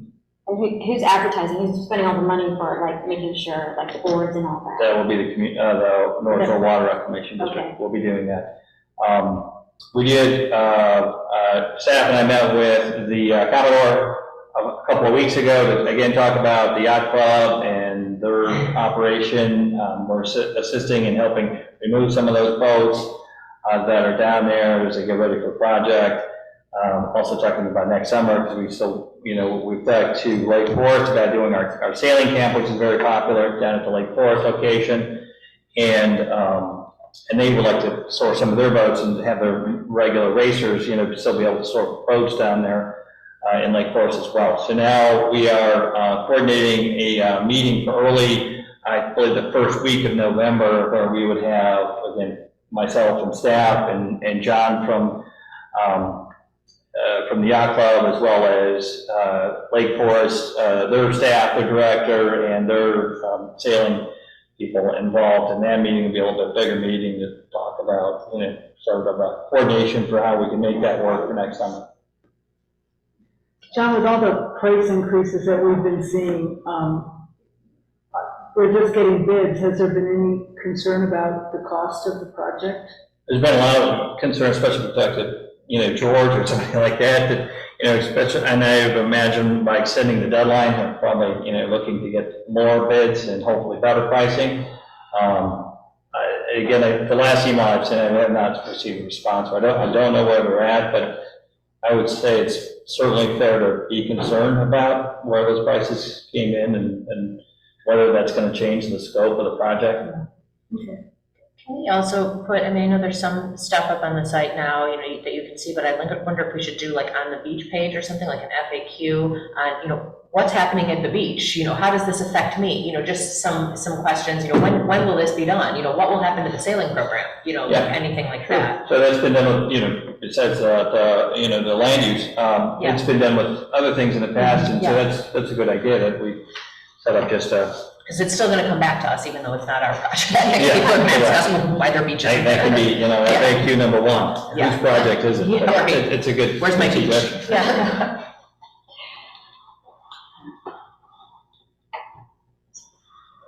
That's good.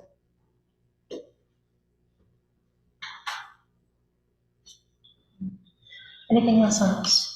No, that's really all I have as far as an update. I'll be sure to share whatever I receive from North Shore as it comes in. That would be great. Again, you're right, they're going to be looking to the park district. It would be great for the commissioners to know so we can share that information. Yeah, anything. Yeah. We're the Your last neighbors to know. are Yeah. talking to you, so that makes Right, sense. Next up on our agenda is the golf committee formation. With our contract with Golf Visions, one of the provisions was to have a formal golf committee. We had an informal one, I will say before, but it really wasn't formulated in the way that we should, but this is, was addressed in the facilities committee with the thought of having the ability to have this committee meet on a regular basis, having it as a permanent special committee, just as we have with facilities, we have with Parks and Beach and so forth, and have this committee as addressing projects such as youth and family golf programs, entertainment and events, the finances of the golf course, having some sort of liaison from Golf Visions as well, so that interactive communication is there, as well as long-range planning. And John, is there anything else you wanted to add? No, I think you touched on most of it. Again, this was, what we were discussing was a standing committee, so we have our standing committee, we have Park and Beach, facilities and programming, and finance and planning, and future planning and administration. So this would be adding a fourth standing committee. Obviously, the golf course is a very large chunk of the Park District property and a pretty high, high usage facility. So it seemed that it made sense to have its own committee that would work on just, helping to, promote those, events, entertainment, and just look at the, all of the different, things as far as the capital list and things that you mentioned before. So that was the discussion with the facilities committee on Thursday last week. Okay, and the committee recommended. We did it. So in accordance with our bylaws, there would be up to 3 commissioners who could serve on this committee. And then there would be a request sent out to the general community to see if there's any community members who would like to serve as well on this standing committee. So what we've done typically is we advertise those openings. And so if that was the direction of the board, we would do that. We would create and accept applications. We would set a timeline and accept applications and bring those either back to the facility, the next facility committee, or to this board, depending on the timing. Okay. And so then, and I believe, Scott, you said that then the president and the board has the power to appoint those at any time. We don't have to wait till May. You appoint those when it's ready to do that, and then it would be, reappointed in May when you do the normal committee appointments. So I'll open this up. Are there any questions or discussions about the formation of this committee?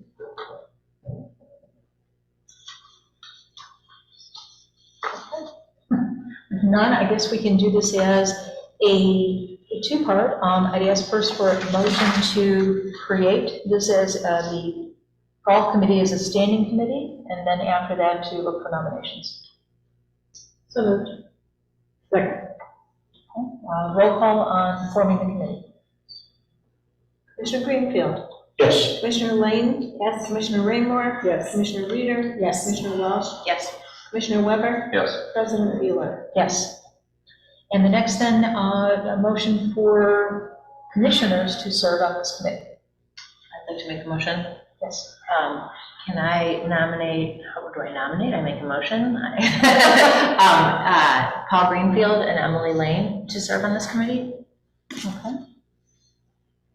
Any discussion? Or second, I should say. I'll second that. Second, any discussion? None? Can I have a roll call, please? Commissioner Greenfield? Yes. Commissioner Lane? Yes. Commissioner Raymore? Yes. Commissioner Reader? Yes. Commissioner Welch? Yes. Commissioner Weber? Yes. President Beal? Yes. And then the last thing I think would be my appointment then, I guess, as the chair of the committee. Emily, since you are serving already as the chair of the facilities, I appreciate your work on that. So our second person would be our Commissioner Cole, so would you accept I would. running as chair, as being chair? Okay, thank you. Good, then this will, we'll go to the next step of seeking community members to serve on this committee, and this will be a very good way to be able to work with what we have for this part of our park district. Is there a timeline that you'd like us to, as we, Jeff will develop, the application kind of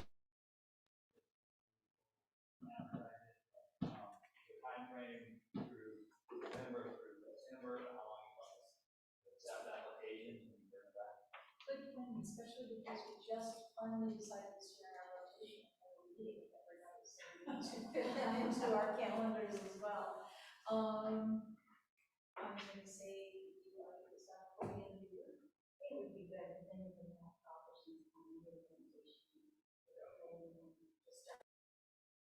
Okay, so if we could have, or at the next to last of October, if applications could go out within the next, or the request for applications, I should say, within the next 2 weeks, that would give us a very tight, close to the end of the year to be able to review. So the deadline to receive, do you want us to set that as December 31st or some point in December? No, You want to go too soon, yeah, I too think long, we want to, shorter. I just think we have a holiday in there, we just want to make sure we have enough time to. Yeah. If you get everything up and out before the 4th of November, 1, 2, 3, do we usually do it like We a have 3 a to? meeting the 12th of December. We do. And I'm going to say, if we have a 3-week window for people to apply, do you think that would be an appropriate time period? That's a good number. Okay, so people would be applying by the 2nd, and then by the 12th, we'd be able to review the applications by the meeting.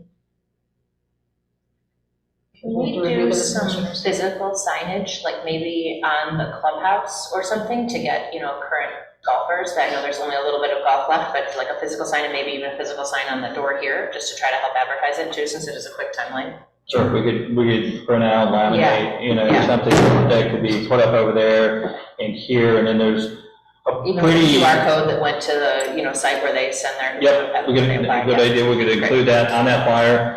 We do that quite a bit with most of our flyers out, and then there also, there's a golf association, a club that's pretty active. I mean, we just have to make it clear it has to be, a resident of Lake Bluff, of the Park District founders.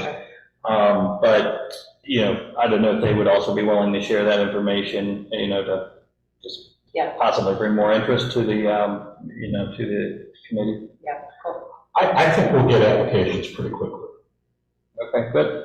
I think there's a lot of interest in the community, and Deb is shaking her head. There's a lot of interest out in the community in helping with this. Great. Because I think people see, let's enhance community involvement in the golf course. Opportunity. And Just like so I think that'll Ellen, move pretty yeah, directly. and just like Ellen, there's a lot of people that love to volunteer, and they do want to help, Yeah. because they love golf, or they love pickleball. So, yep, there are people that want to help.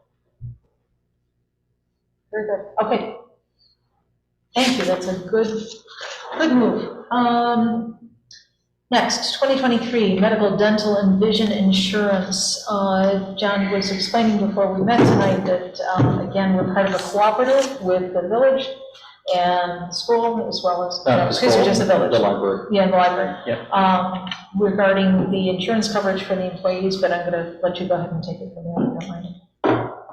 So this is something that we do every year in the fall, that we review this. It's always, it's a little bit, we're waiting for it to come. We don't have a lot of time to react. Last year, it came one day before we put out the September packet. We were able to include it in the September packet. This year, we did not receive it in time for the September packet, so here we are, the October meeting. And yet employee open enrollment is beginning. So we're not able to advertise this to our employees until we have the board approval. What we'd like to do, currently on our health benefits, it's the 78% share for the Park District, 22% for the employee. Typically in the past, if there was an increase, that same share applied to whatever the increase is. In 2020, with COVID, there were no raises that year, and the Park District board graciously approved covering 100% of that increase that year. Now, the next year in 21, we were able to implement a lot of the raises, make some adjustments there, and so when it came around last year, we recommended that 78 share for the Park District and 22 for the employees for the increase, and that's what we're doing again this year. And you can see, there's a increase there for the 2% for the PPO, the 3.1 for the HMO. There's a decrease for the dental as there was last year.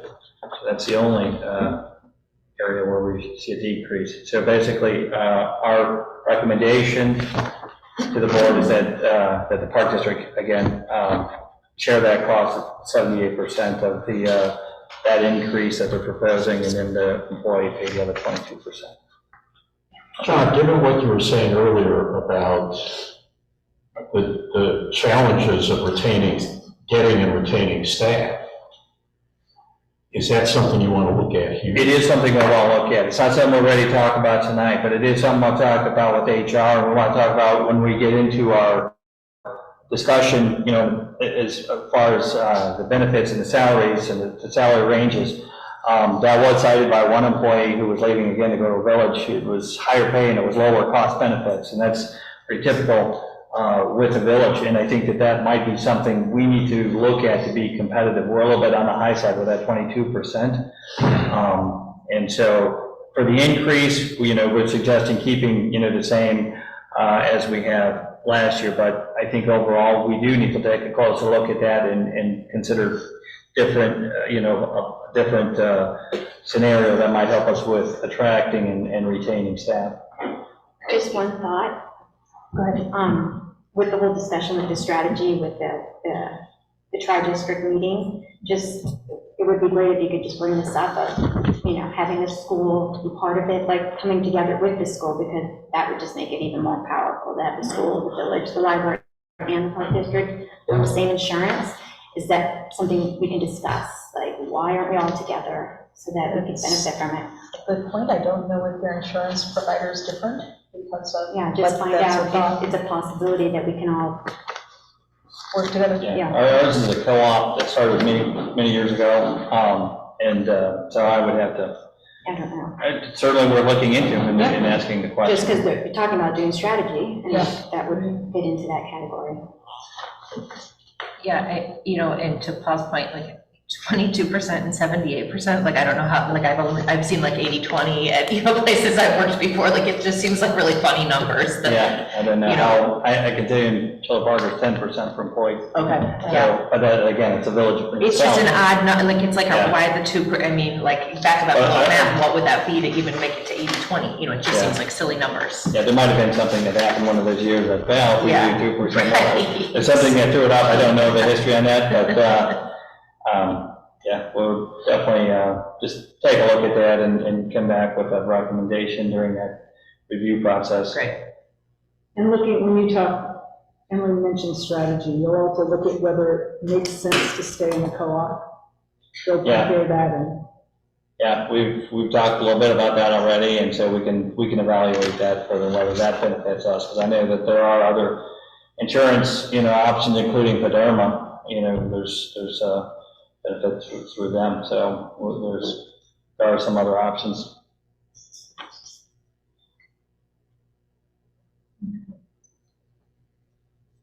So I'll ask then for a motion to approve the employee and employer contribution percentages as different as they are. The 22 and 78% for medical, dental, and vision to remain the same for the upcoming year of 2020. Can I say, So- wait, I'm sorry, I was gonna say, can I say so moved with the notion that it's gonna be looked at in the future? Like, that doesn't lock us into all of 2023, or does it? It does. It does. Yeah, no, so the open enrollment is right now, we only have, Okay. into November, that we have to give our employees time to make a decision, and inform them of this increase. So Okay. we do, this will be for 23, this decision. Okay. So, I'm not saying anything then. okay. Okay, I will ask then for that same motion to approve the employee-employer contribution percentages of 22 for the employees, 78% for the Park District, for medical, dental, and vision for the year of 2023. So, Second. Roll call, please. Commissioner Greenfield, yes. Commissioner Lane, Yes. Commissioner Raymore, Yes. Commissioner Reader, Yes. Commissioner Walsh, Yes. Commissioner Weber, Yes. President Bueller. Yes. Okay, that concludes our new business for this evening. On to written communications. We still have had folks who have submitted correspondence through the land use portal.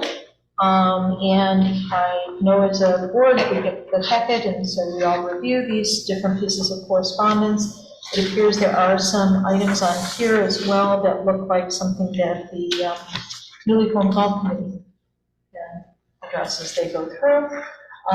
But these are all included, and this was everything that we've received up to date, correct? Yes, everything since the last PDF of those submissions. And so this was added to the land use page on our website, so that, so everything is on there that's received, other than spam. We now, the longer that this email is active, the more we get on almost a daily basis now.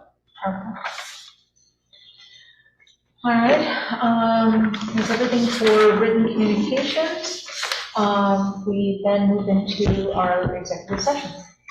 I'd like to move that we move into executive session for the appointment, employment, compensation, discipline, performance, or dismissal of an employee pursuant to Section 2C1 of the Open Meetings Act.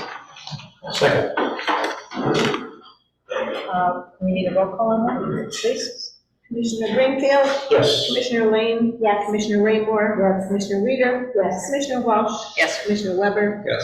President Bueller. Yes. Okay, Jeff, you can stop the recording. Can you hear us now? Okay. So I believe they can hear us now, so we just wanted to announce on Zoom that we are going to be terminating the Zoom session as we go into executive session, and that when we come out of executive session, there will be no action taken other than to adjourn the meeting. So thank you for joining us this evening, and at this point, we're going to terminate the Zoom meeting.